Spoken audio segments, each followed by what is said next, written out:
كما البنات اليوم جيت نقدم لكم واحد الكيك بواحد الكريمه اللي رائعه بزاف بدون كريمه سهله واقتصادي. الكيك طبقات تيجي فيه هشيش واسفنجي والرطب والمذاق خطير ديال الكريمه اللي تنديرو فيه تاع طبقات. الكيك رائع بزاف.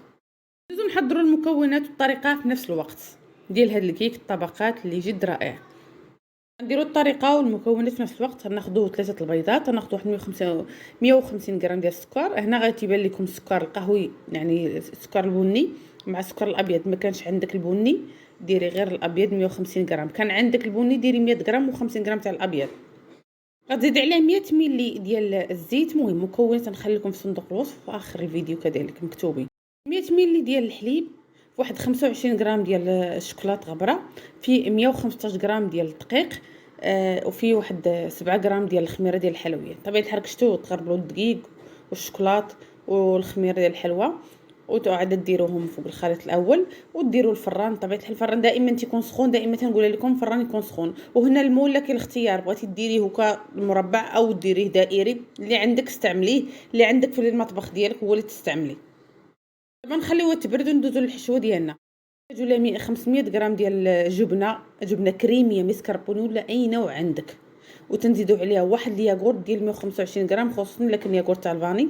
زيدي عليها واحد 7 غرام ديال الفاني، كذلك واحد المعلقه ديال النشا، 3 البيضات كاملين. تتخلطي هذا الخليط وتكبيه فوق الكيك ديالنا الاول على هذا الشكل.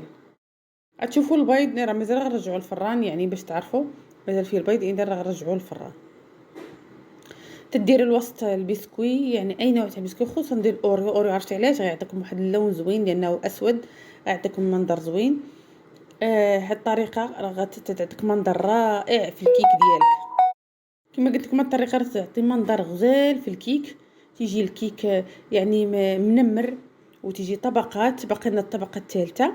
هاد الكيك الطبقات راه ساهل، وانتم لاحظوا معايا راه جد ممتاز وغتعطيك مذاق مغير ديال هاد الطبقه كريمي بواحد الطريقه رائعه بزاف.